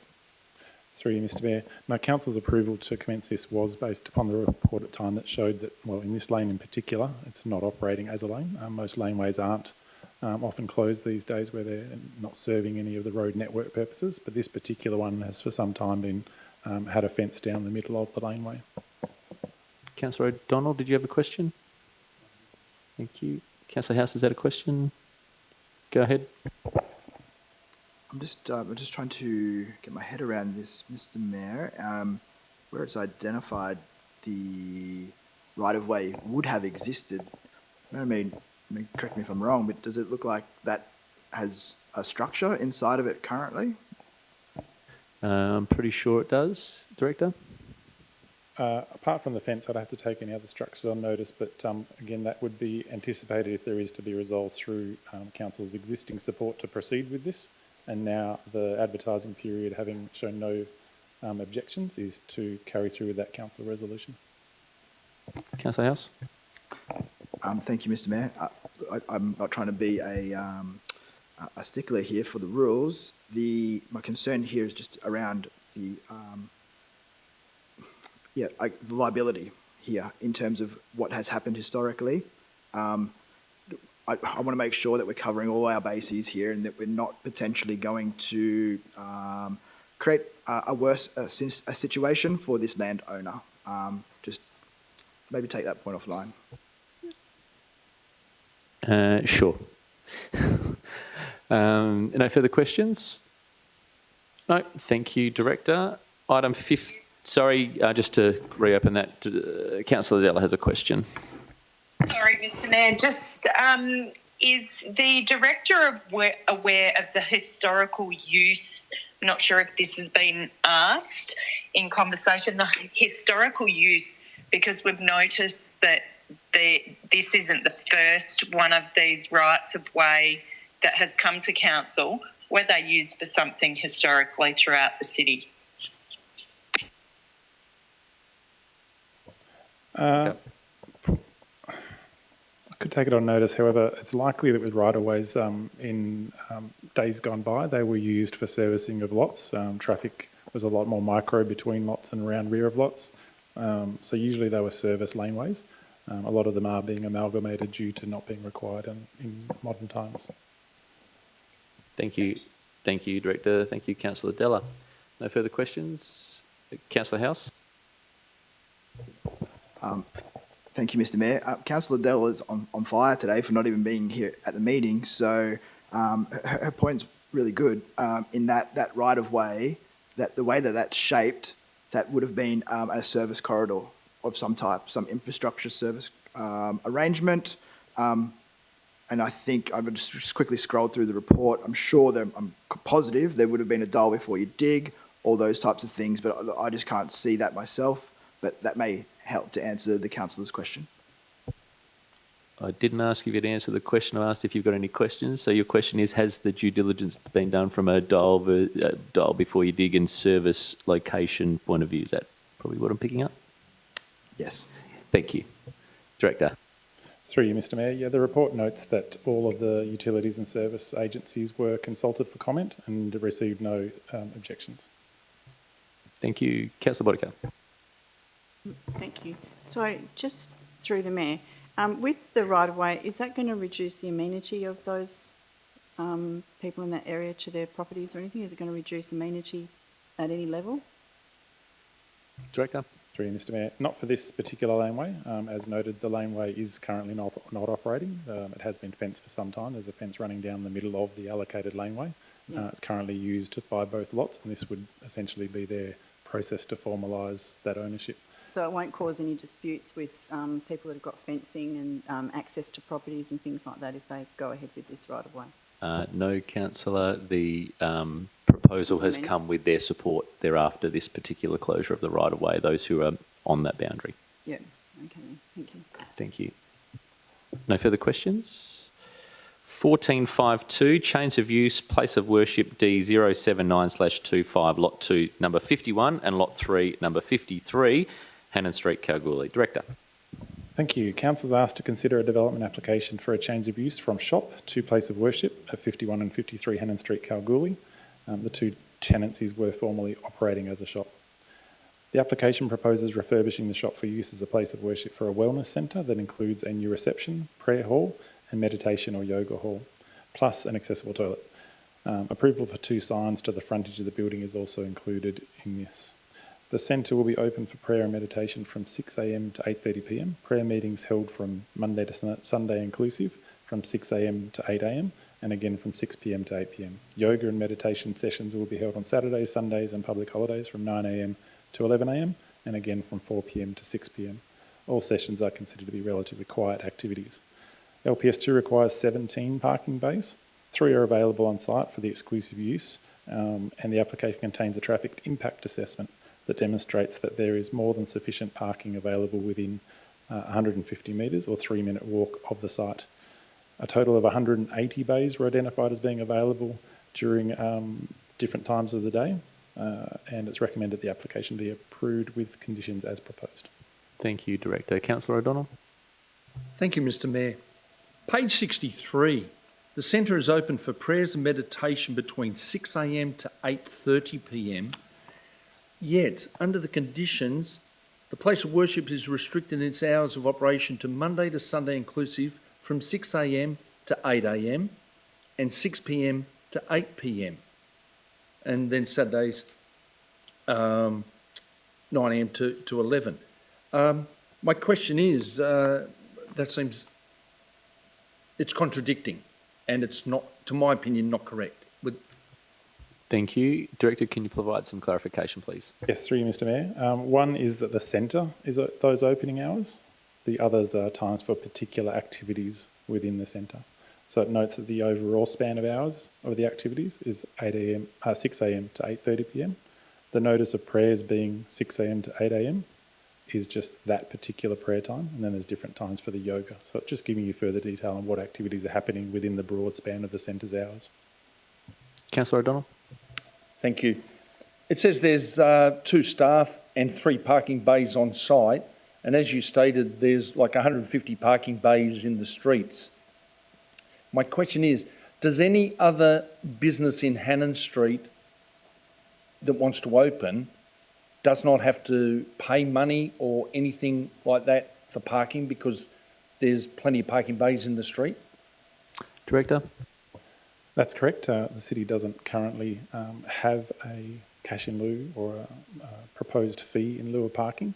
Part of those principles are that for inner city locations you want to not disincentivise investment and new businesses opening up. So the provision of significant parking for shared use is preferable to lots of lots that need parking on their lots. That increases activation. So the idea is that people will park nearby, therefore walk past cafes, restaurants. So that's what we're trying to do in a precinct. It's a similar sort of discussion that would come up for paid parking. The debate always needs to be at which point we get needing to disincentivise the occupation of parking bays in the public realm. As this traffic study is showing, that's not required in this instance while we've still got significant parking capacity. Thank you. Councillor O'Donnell? And I was trying to find, I couldn't see it, and it doesn't matter, but I was just curious. Is it the worship, is it Buddhism, Catholic, Muslim, communist? What is the worship, the religion that they're doing? Are we able to provide that, Director? Only that it's not a relevant plan in consideration for council. Thank you. Deputy Mayor? Thank you, Mr Mayor. Just through the Director, much similar down the same path that Councillor O'Donnell had in regards to the parking, given there is a requirement for at least 17 bays and only 3 of these being proposed as part of this development, and given the significant other uses which occur in this location at the same time, including a daycare, what options are there for Council to consider in the need for this requirement to be met? Director? Sorry, That's all right. I might need that restated. Go ahead. Catch just the last part is probably the most important part. So what options are there for council to be considering in regards to the need for the 17 bays to be met? So what in regards to the requirements? So as part of the planning requirement, there's 17 bays have to be, there is a requirement for at least 17 bays within this application. Only 3 being proposed. I know we're exploring potential other street options in the event that, given the other activities which are occurring in the space at the same time, are there any other parking considerations that council needs to consider to ensure that we are compliant in this space? Through you, Mr Mayor. So the policy sets what would normally be the expectation. Council is permitted to make a decision outside of policy, and that's recommended in this instance where in different environments there's different circumstances, and where we do have significant public street parking, the policy also allows for that offset. So council would be making that decision within policy, which does provide for that variation. The parking study did identify there's significant capacity. That's the number of vacant bays. There was very low demand during those parking assessed times. So the 180 bays also evidenced in that study very low demand during the opening times. Thank you. My final question is, I do recognise that there are some unoccupied locations at this point in time, which does provide additional bays. In the event that those vacant shops become occupied and there's less parking available, is there any means or cause for council to request that additional work is done in this space after approval is granted? Yes. City can, as the demand for parking may increase if we get high activations or infill development in future years, council can elect to require or ask the city to develop a cash in lieu parking policy. There's no precedent issues at play. The introduction of a new policy would require new compliance by new development approvals. Councillor Bodica. Thank you. Through the Mayor. That's quite a congested area there because you've got a daycare centre, you've got a dance academy, it's on, a roundabout. And so just looking at the plan, which area are they going to be parking? Is it out the front here? Is that where they're going to be? Is that where the parking bays are? In Hannon Street. Will they be parking on Hannon Street or will they be parking on Porter Street? Director, what's been indicated to you? It's not allocated bays, so different where we might see some particular allocated bays or an offset that's specific. These aren't identified bays. So we're essentially in a city location looking at the overall provision of walkability for bays. So they wouldn't have any exclusive bays. It's not a direct offset of bays outside their premise versus bays on their premise. It looks at a catchment of walkability and assesses that this traffic management plan has identified that there's a lot of, there's low demand during these opening times for the bays within a 3-minute walking distance. So all of those properties, along with other precincts where we've got multiple cafes or multiple restaurants, all are essentially provided on-street capacity to meet customer demand. And have we done a car study to see how many cars are using the area and, what's happening with capacity of car parks and things like that up there as well? I think the Director's already answered that. That's the Councillor study Baker. that's been done, yep. Councillor Johnson. Yes, thank you, Mr Mayor. My question is, have those businesses that are there, the daycare, the dance academy, and any business within that general area, have they been consulted with possibly some issues that may occur with this new facility going in? And because I noticed that some of those are in Porter Street. The comment made about those on Hannon Street, there are small cafes and all the rest of it there, that's fine. But has there been any consultation with those that may be affected? Director.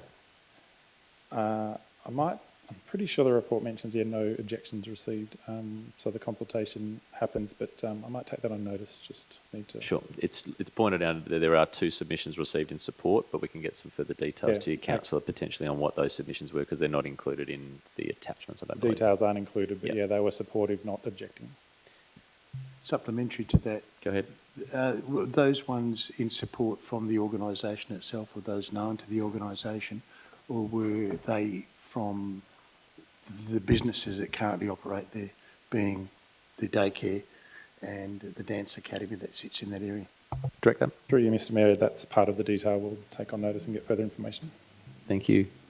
Councillor Viskovich. Thank you, Mr Mayor. Just to be clear, does the study on parking take into consideration the vacant shops that are currently there? Director. Through you, Mr Mayor, the study was done at point of time of now, so yes, it would be factoring in those vacancies. Beautiful. Supplementary, please. Go ahead. The hours of operating hours, do we have a limit of the amount of people that can meet during those times, or is it just an open door that people can come and go throughout those times? The conditions restrict them to 20 persons. Councillor House. Thank you, Mr Mayor. The question relates to the policy and development contributions. The Director's comment is factually correct because I'm looking through the policy list now and I don't see the development contribution for cash in lieu for car parking. So my question is, when did the council resolve to revoke that policy? And I'm presuming that would have to be taken on notice, so I'm happy with that. Yeah, we will take that one on notice. I was going to try and answer it, but actually the Director wants to answer it, so feel free, go ahead. We won't take that one on notice. No, there's no policy being revoked. LPS 2 provides some provision that council could essentially allows a mechanism for council to seek contributions in lieu of parking, but a policy that essentially says that there's the permission to introduce a policy. It would require a policy for introduction of a requirement list to not be appealed and be successfully introduced. Councillor House, further to that, I believe we did revoke that policy, though I'll get some further clarification on that during our policy reviews. My apologies. No, all good, Director, thank you. Councillor O'Donnell. Thank you, Mr Mayor. Just a clarification again on my original question, where page 63 had the business hour prayers and mediation between 6am and 8:30pm, and you had worship. You've got the conditions, worship is restricted to there. What was your answer in relation to that again, please? I'm just trying to get my head around it. So the operating hours are 6am to 8:30pm at night. However, at certain parts of that time will be hours dedicated to worship. So 6am to 8am and 6pm to 8pm of that operating time will be dedicated to worship. Outside of that, that'll be a yoga studio meditation space. So basically, if you want to look at operating businesses from 8am through to 6pm is going to be the business operating times with, on either side, bookended by place of worship times. And I accept that. I accept that. On the details of the proposal, they've got their prayers and meditation between those times, prayer meetings is 6am to 8am, and in the evening, yoga and meditations held on Saturday, Sunday, 9 till 11 and 4 till 6. There's huge gaps. What do they, are they, there's gaps where they're not saying what they're doing in between. So my question is, they want to have it till all day, but what do they plan? From my interpretation, Councillor, it is a meditation and yoga facility in that particular time. Director, are you able to provide any further commentary? Yeah, through you, Mr Mayor, that is my understanding. They've indicated specific activities they're already planning so that we get some idea of the activities on site. Whether they do during the day similar activities wouldn't be a necessary restriction. Councillor O'Donnell, I think the clarification purposes on the place of worship time is in relation to the parking demands and when the key parking demands would be. Sorry to interrupt. And I accept that, I do. It's just under the details of the proposal, it's where they, the other times would be yoga and meditation, but it specifically says here, yoga and meditation is on Saturdays and Sundays, public holidays, 9 till 11 and 4 till 6, not Monday to Friday. And that, so the question is, what is it? They're being specific about that, but there's nothing in between. Sure. And that's why I thought, well, why, if they want it all that day? We'll take that on notice for the Director to work that through with you. Thank you. Thank you, Director. Next item, 1553, change of use, D11725. This is the Family Daycare Centre, proposed lot 4116, 39 Burkett Drive, Hannans, 6432. 6430. Thank you. Council's asked to approve a change of use from single house to family daycare at 39 Burkett Drive, Hannans. The site's located within a residential zone and contains a single house with vehicle access from Burkett Drive. The applicant proposes to operate a family daycare from the dwelling, utilising internal and external areas. Sufficient parking for drop-off and pick-up is available on the property. The proposed hours of operation are Monday to Friday, 7am to 6pm, and occasionally on Saturdays from 7am to 6pm, and not on public holidays. The hours of operation are consistent with the local planning policy, home-based businesses and family daycare, which has a maximum span of 7am to 7pm Monday to Saturday. The facility will cater for a maximum of 6 children. The providers own 2 children and 4 other children under 4 years of age. This limitation is consistent with the Education and Care Services National Regulations 2012. Council's asked to approve the application with conditions as proposed. Thank you. Any questions, councillors? Councillor House? Thank you, Mr Mayor. I can't see, and I could be wrong, where the pool has been addressed and just identified as being sufficiently compliant. And now I'm presuming, Mr Mayor, that is a pool in the backyard that is either empty or not empty. I'd just like to make sure that we've effectively addressed that swimming pool compliance has been satisfied. Thank you. Thank you, Director. Through you, Mr Mayor, the report indicates that the pool has been filled and inspected by health officers and confirmed as being filled. Thank you. Councillor O'Donnell? Thank you, Mr Mayor. It says that there's parking bays for 4 bays on that, and on page 81, and it says a condition will be imposed to ensure that all vehicle access and parking is confined within the property boundaries. Yet, Hannon Street, you can park. There's plenty others in the previous one we talked about tonight. Okay, there's a lot of parking in the street, and this is very small. They're talking about only a few people. I disagree with the condition being imposed to ensure that all vehicle access and parking, when they're only referring that 4 people, 4 extra kids going to come. That could be one family, and that I disagree. When I come across also kids on Carrington. I don't see any. Thank you, Councillor. What's your point in relation to this one? I'm just saying people park in the street for that daycare. I just reckon that condition, I don't agree with the condition.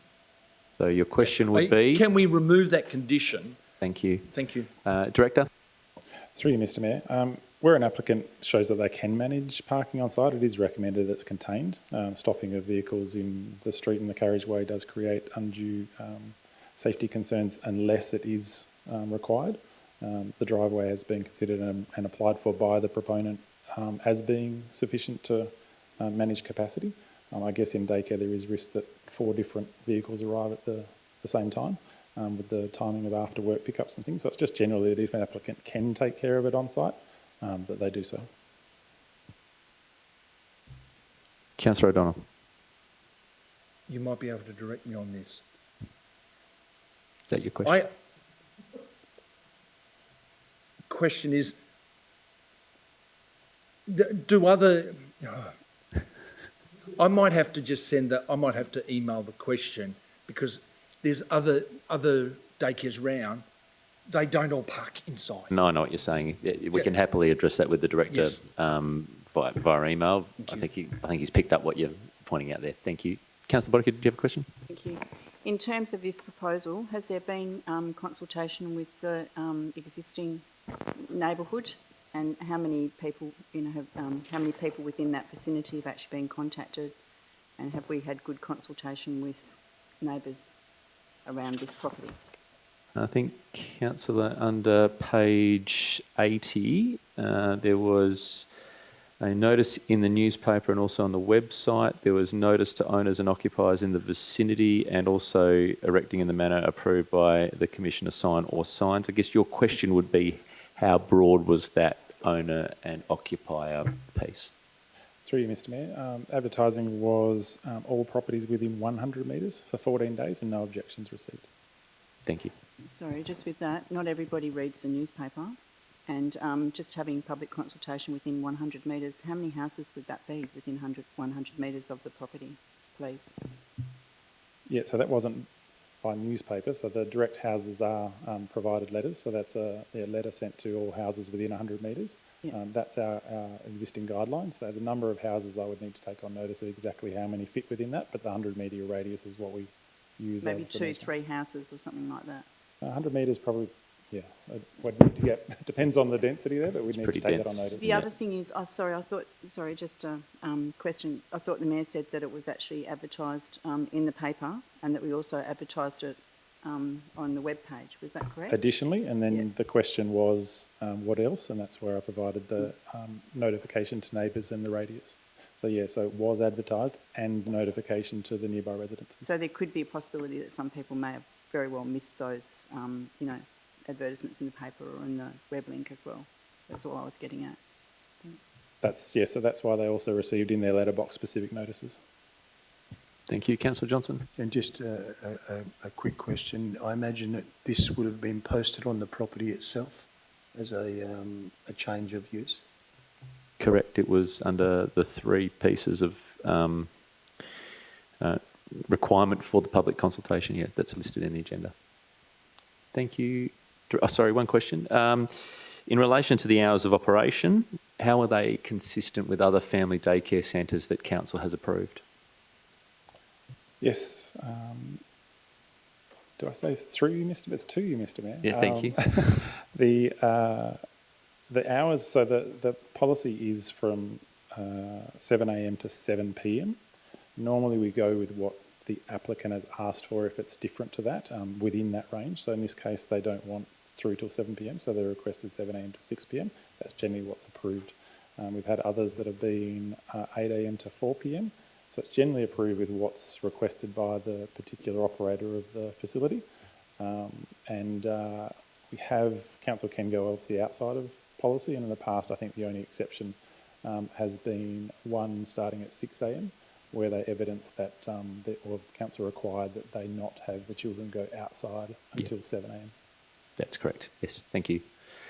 No further questions on the Family Daycare Centre. Let's go to 1455, proposed extension to place of worship, D11325. This is lot 672, number 60, Wilson Street, Kalgoorlie, 6430.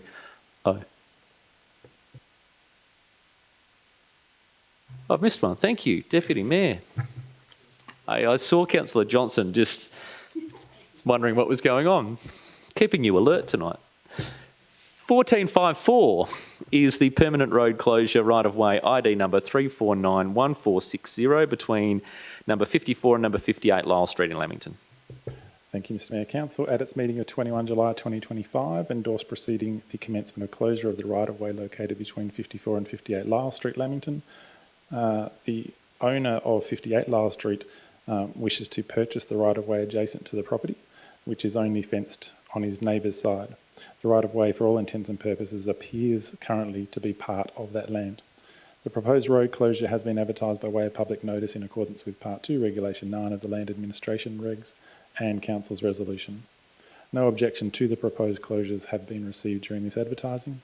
The proposed road closure has been advised by way of public notice in accordance with Part 2, Reg 9 of the Land Administration Regs and Council's resolution. And, reading that part twice. Council is now asked to authorise the CEO to request that the Minister for Lands authorise road closure of the right-of-way in accordance with Part 5, Section 58 of the Land Administration Act and Part 9 of the Land Administration Regs, noting that the proponent will be responsible for all matters relating to the land sale and compensation to the state.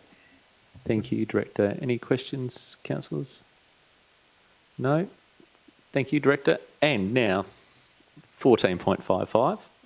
Proposed extension to place of worship, D11325, lot 672, number 60, Wilson Street, Kalgoorlie, 6430. Thank you, Mr Mayor. Council is asked to approve a development application relating to an extension to an existing place of worship, which is the 24/7 Community Church at number 60 Wilson Street. The existing church was approved by Council in March 2019. The congregation typically has 100 people.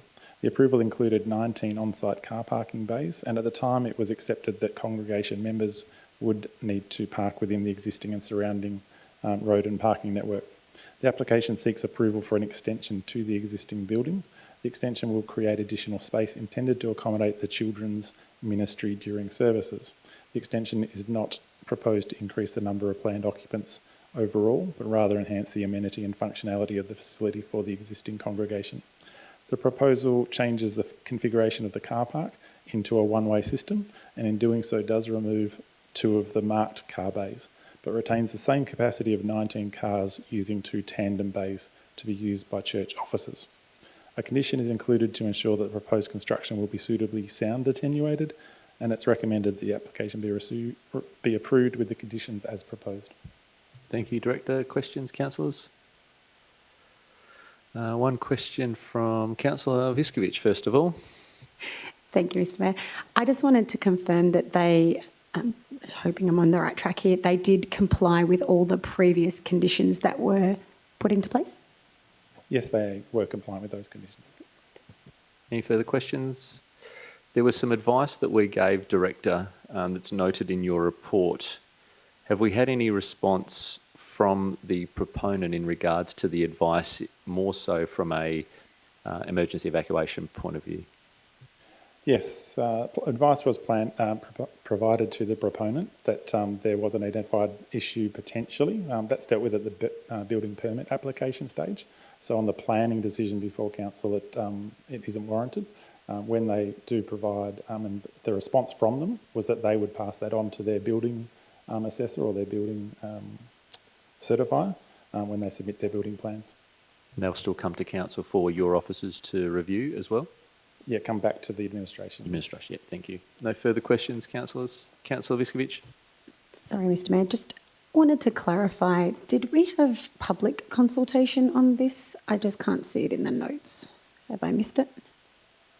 There was consultation 14 days from the 3rd of October to the 17th of October. Sorry, what date, what page is that, please? That's on page 99. Ah, yeah, found it, thanks. Thank you, Director. Oop, don't go too far. Sorry, I shortchanged you one. 14.56, it's been a long night actually. Quarterly reporting, Kalgoorlie-Boulder Youth Council Working Group. Yes, Council's asked to note the quarterly report from the Youth Council that highlights their activities for the quarter, which principally focus on some of their advocacy interests, some new membership, and particularly also review and their endorsement of a youth action plan that will anticipate coming before Council shortly. Thank you, Director. Deputy Mayor. Director, can you please confirm the level of involvement Youth Council has had in the development of the Youth Action Plan anticipated to be presented to the Council at the December OCM? Through the Mayor, I'd need to take that on notice. Yep, thank you. No further questions? Thank you, Director. Councillors, we also have questions of which due notice have been given from the Deputy Mayor. Deputy Mayor, wish to read those for us tonight for all councillors? Thank you, Mr Mayor. The questions of which due notice have been given are: 1, whose responsibility is it to ensure pedestrian safety when crossing Graham Street to access the Hennons Boulevard shopping complex? Number 2, what works have currently been completed to improve pedestrian safety when crossing Graham Street? And 3, what future works are currently earmarked for pedestrian safety when crossing Graham Street? Thank you, Deputy Mayor, and those answers will be presented at next week's ordinary council meeting. There'll be no confidential items for next week to consider. There is obviously that one attachment that will get uploaded to you. I'll close tonight's agenda briefing just before I do at 7:56. Thank you for your attendance, elected members, and thank you to staff who participated this evening as well and those who have supported us. Closed at 7:56 p.m.